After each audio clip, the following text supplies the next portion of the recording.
now we will tip it off in Ann Arbor. And Michigan controls the tip, and the only top 25 meeting today in all of college basketball, men's or women's. Was whistled for that one, trying to battle inside with Naz Hillmon. Leah Brown picking up right where she left off. Kaiser on the kick out. Dump down to Naz Hillmon, the preseason Big Ten Player of the Year. First time no, and she follows her miss. Zip pass down to Hillmon, who finishes with the left hand, and a 6-0 run for Michigan.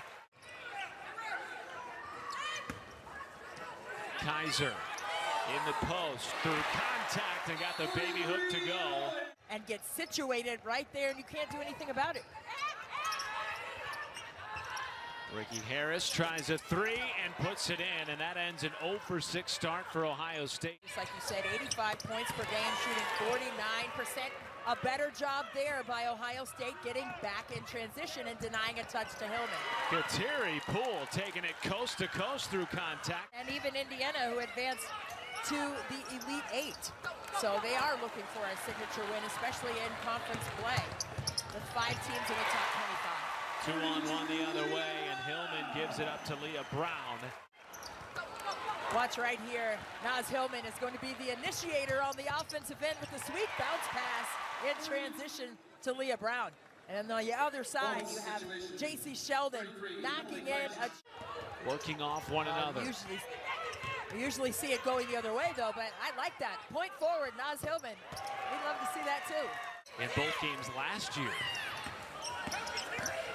Nolan off the bounce. Too easy. Nobody meeting her at the rim. She wasn't sure how her team would respond without the best player on the floor. They proved that they could be successful without her against Baylor. Mike Sell parries a three. Is averaging 17 points per game this year. And you cannot lose her. And it happens so quickly. And it sounds cliche, but you've got to talk on defense. Naz Hillmon. She averages 9 rebounds as well. Poole getting to the cup. We've seen her do that a couple of times already in the first quarter, and she makes good. And has really found a home at Ohio State with Kevin McGuff and company. She had a double-double against Purdue back on December 5th, so she can board the ball as well. Michigan doing a good job of bumping off defensively and closing up the gaps. Kateri Poole down to Thierry, who puts it in. Kim Barnes-Arico says she's a connector of people on this team. And she's a connector off the court as well. She's in the Big Ten. But this is a team game, and I'm thrilled to have this experience with them. That's what it's all about. Nolan in the corner puts it in. So that just tells you how efficient she shoots it from range. Had come off the bench the previous 4 games as Kateri Poole knocks down another jump shot. And he said it's going to give other players an opportunity to play bigger minutes than they're used to, as Leah Brown was yelling, "That's an and one," on the way back up the floor. Multiple players have talked to her this year saying they feel something different in Ann Arbor. Mike Sell, another 3. Well, Matt, going back to what you were saying about what Kim Barnes-Arico was discussing with us about the chemistry, she said, hey, the seniors, they want more than what they did last year.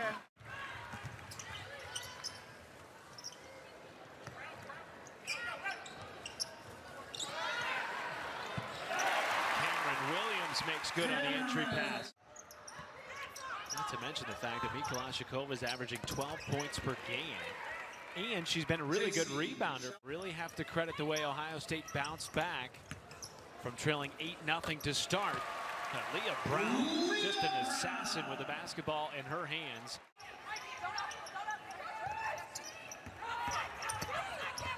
Thierry on the drive, and it rattles in. Nolan tries a 3. Rebound Kaiser. And she makes good on the second opportunity. She knew she had to stay disciplined. A lot of discipline displayed there by Naz Hillmon.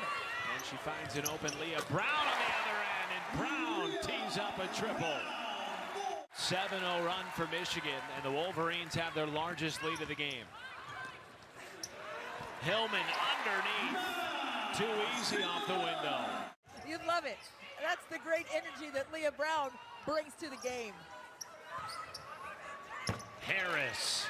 Ohio State has been able to knock in some threes on the other side.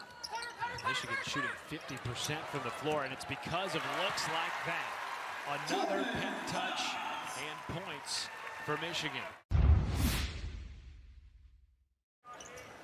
Michigan with 14 on the timer. As Brown stops and starts and buries it, and the largest lead of the game just continues to expand for Michigan. It's now 18. You have empty possessions. That really makes it tough. You already have the foul trouble.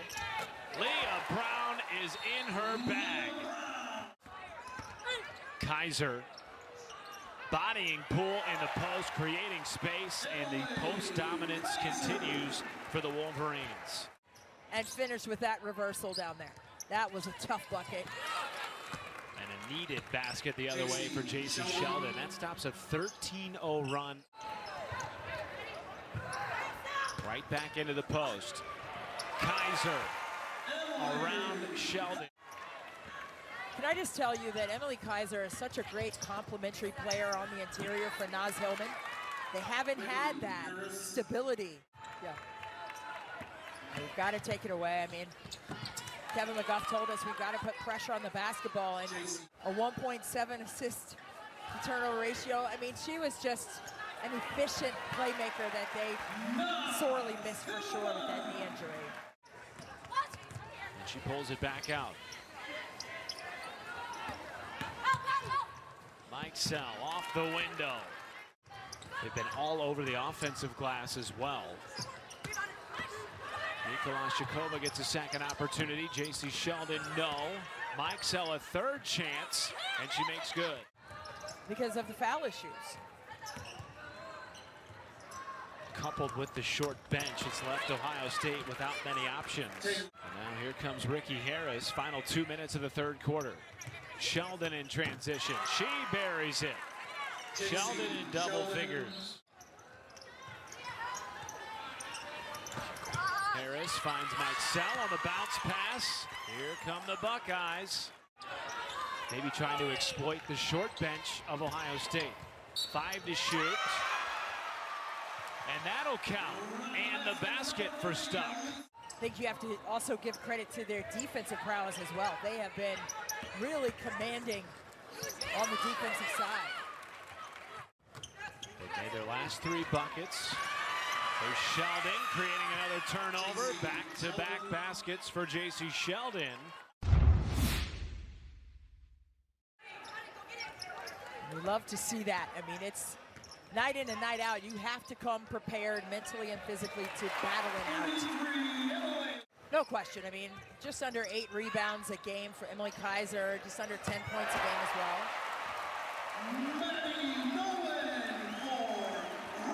She has tallied her 40th career double-double this afternoon. Kaiser, offensive glass, and the putback. 18 for Kaiser. But she's a player, Christy, who has sort of always been in that backup role at Michigan. But as Kim Barnes-Arico told us, and let's do it. And that's what she's doing this season. And you love to see players who have invested. Emily Kaiser would not have been tall enough to get on the ride. She's 6'3". And she's hauled in. I was kind of talking as a... And she embodies Kim Barnes-Arico's saying, those that stay will be champions. And I know you love that saying, Christy, because nowadays in college basketball, we don't necessarily see players stick around. And they've done it while shooting the ball exceptionally well. Again, 55% from the floor for the Wolverines today.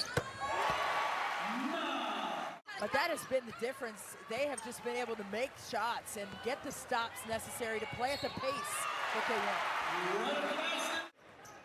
And one of the big things that Kim Barnes-Arico asked herself after last season ended was, how can we be better than last year? But you want to see evolution mentally. You want to see evolution with confidence and strength and speed. And that's what we're seeing with this Michigan team, 9th in the country for a reason. As complete post-game coverage, it's all tonight on the Big Ten Network. Huge showdown down south for Michigan taking on at the end of the 2021 year. And now we look ahead to 2022, and they will head straight to Nebraska on January the 4th, a team that has gone 12-1. The way that Nebraska came out of the gates being undefeated, and wow, fancy footwork by Michigan on that one.